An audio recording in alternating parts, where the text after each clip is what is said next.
Demi akidah umat Islam. Dengan alasan akidah akhirnya membuat sebuah tafsiran-tafsiran yang sangat membahayakan.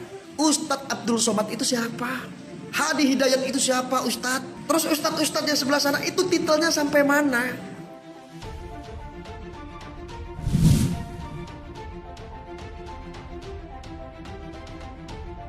Lagi-lagi dibawakan kembali dengan video Gus Arya yang kali ini berani-beraninya nama Ustadz Abdul Somad dan Ustadz Adi Hidayat diseret dalam pemahaman akidahnya. Kali ini seolah-olah dirinya paling benar dalam memahami akidah bertoleransi yang kali ini membuat geram umat Islam. Gus Arya menyebut bahwa Ustadz Abdul Somad dan Ustadz Adi Hidayat sesat dalam pemahaman akidah beragama. Diketahui yang dipersoalkan si Arya kali ini soal pemahaman akidah toleransi beragama, yang dimana dirinya seolah tak menerima penjelasan UAS dan UAH tentang haramnya mengucapkan Selamat Natal. Jangan tebar hoaks sana sini seolah-olah menganggap saudara kita Kristen itu yang wajib untuk dibantai, musuh kita. Ada cerita-cerita seperti itu, hoaks semua ini. Sehingga perucapan Natal pun dipermasalahkan dan diteruskan dengan alasan akidah. Ini adalah demi akidah umat Islam. Dengan alasan akidah akhirnya membuat sebuah tafsiran-tafsiran yang sangat membahayakan. Maka di sana kadang-kadang ada yang menyampaikan ini saya sebutkan namanya, ini dari Ustadz Abdul Somad. Ustadz Abdul Somad mengatakan bahwa haram mengucapkan Natal. Ada lagi Ustadz kayak Adi Hidayat menyampaikan haram pula mengucapkan Selamat Natal. Ada juga, tidak kurang lah ya, orang-orang dari sana itu mengatakan seperti itu. Saya itu hanya berpikir satu. Kalau cuman hanya membanding-bandingkan, Ustadz Abdul Somad itu siapa? Hadi Hidayat itu siapa Ustadz? Anda. Terus Ustadz yang sebelah sana itu titelnya sampai mana? Adanya hal itu, sampai saat ini umat Islam semakin geram dengan lontaran kata-kata Gus Arya yang di setiap videonya selalu menebarkan provokatif. Padahal kalau kita dengar dari pernyataan guru-guru kita, Ustadz Adi Hidayat dan yang lainnya, yaitu soal pemahaman akidah, beliau semua selalu menghadirkan rasa hormat dan santun dalam bertoleransi. Ya, tidak seperti tuduhan si Gus Arya kali ini. Belajar dengan kami, gak usah marah-marah. Kalau gurunya disoal, wajar ada rasa sayang, rasa cinta, tapi jangan ditumpahkan dengan kalimat celaan. Kita tunjukkan bahwa kita itu beda. Tunjukkan dengan adab yang baik. Disoal oleh misalnya golongan tertentu, kita tunjukkan dengan kebaikan. Dilihat kita di sifat ini, tunjukkan yang baiknya lagi. Dibilang kita intoleran, tunjukkan toleransi yang baiknya. Dibilang begini, sampaikan kebaikannya. Sepanjang hubungan berbangsa dan bernegara, saya katakan hari ini, termasuk kami sampaikan pada saudara-saudari kami sebangsa setanah air yang barangkali akan merayakan satu ibadah dalam agamanya setiap Desember bagi umat Kristiani yang barangkali akan merayakan Natalnya. Saya memohon maaf Adi Hidayat sebesar-besarnya kalau belum mampu mengucapkan selamat kepada hari raya ibadah Anda, karena memang dalam kepercayaan kami tidak mampu mengucapkan itu. Tapi bukan berarti itu semua menjadikan kami tidak harus saling berbagi dalam kebaikan masalah urusan berbangsa dan bernegara. Insya Allah kami hadir bersama Anda semua dalam urusan kemanusiaan. Jika ada yang dibutuhkan kami tampil insya Allah.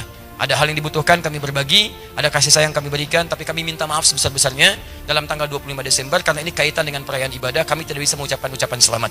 Tapi urusan tentang kehidupan berbangsa bernegara, kita adalah tetangga yang baik, kita berbagi dalam kebaikan seperti Rasul kami mengajarkan insya Allah. Nah, dengan demikian insya Allah kehidupan kita juga bisa baik. Jadi kalau nanti ada urusan apa-apa, ada teman-teman seperti saya sampaikan di Jakarta tadi, antum punya tetangga non-muslim, maaf, Kristen, Hindu, Buddha, macam-macam sekitaran kita, urusan dunia, bagi. Di kantor ketemu, bagi. Punya kelebihan, traktir.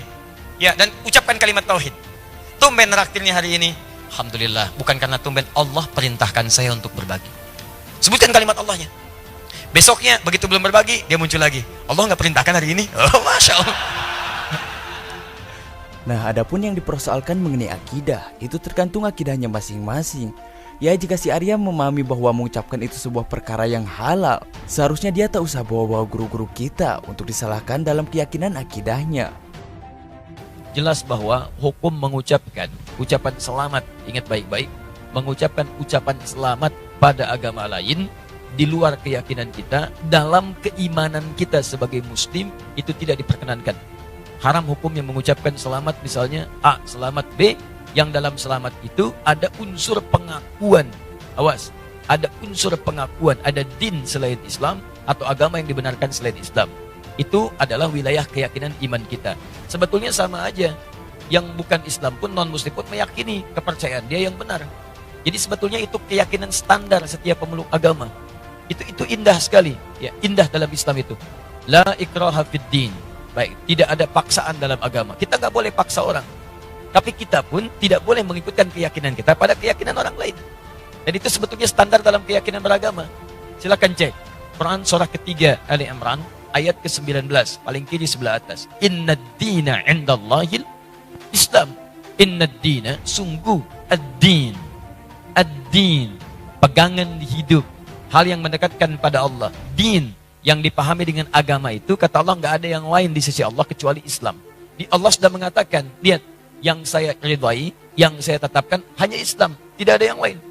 Bahkan kalimatnya menggunakan inda, indallahi. Inda itu bisa berarti yang sangat dekat, bisa berarti yang ridhai, bisa berarti juga yang ditetapkan. Bahkan kalau dalam konteks kemanusiaan, yang dimiliki. Misal, ana indik qalam. Ini punya saya. Yang lain bukan punya saya. Kata Allah, inna dina indallahi Islam. Yang saya tetapkan itu Islam, yang lain enggak saya tetapkan. Bahkan kalau antum buka lagi sampai ayat 85-nya, nanti antum akan temukan wa may yabtaghi ghairal islami dina falan yuqbala minhu. Pakai lan. Siapa yang mencari selain Islam, mengakui selain Islam, menetapkan selain Islam, kata Allah, enggak akan saya terima. Dan kalimat tidak menerimanya menggunakan lan. Ada lan, ada la, itu beda. Kalau la, itu harfu nafyin, menafikan sesuatu. Tapi juga hati-hati. Tapi juga penafian ini bisa dua jenis. Penafian mutlak atau yang kedua penafian saat itu tapi dunal istiqbal. Tanpa yang akan datang. Saat ini saja.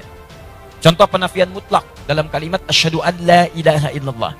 Saya mengakui tidak ada Tuhan kecuali Allah. Ketika la-nya menafikan mutlak.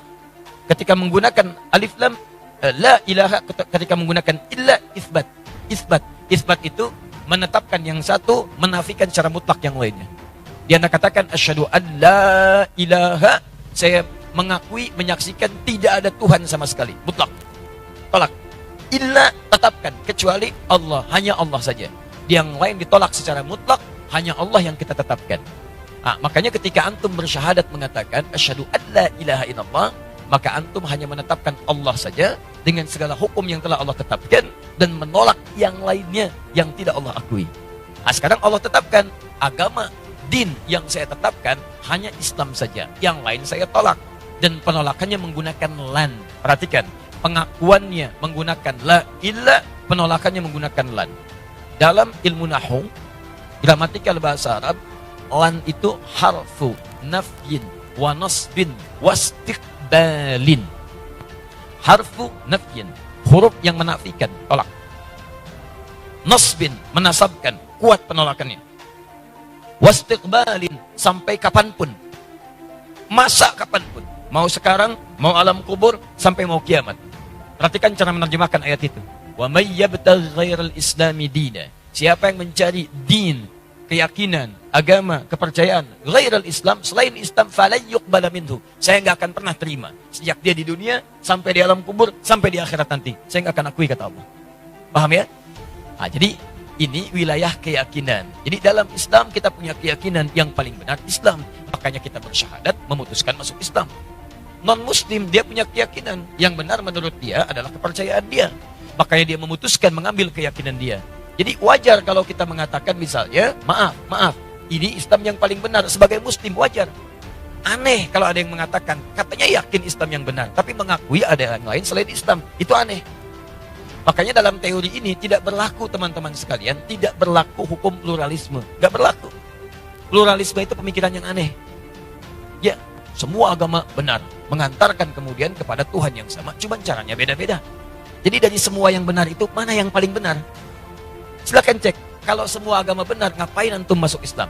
Ngapain antum memeluk ini? Artinya Anda meyakini dari semua yang ada itu, Anda memutuskan ini yang paling benar. Makanya para pemikir kita sekarang mengatakan pluralisme agama itu bagian dari agama baru. Jadi gado-gado dikumpulkan semuanya jadi kepercayaan baru. Hati-hati. Dan saya katakan pluralisme itu kemusyrikan kontemporer. Awas, hati-hati, kemusyrikan kontemporer. Jangan terjebak pada persoalan-persoalan yang demikian, itu mesti hati-hati.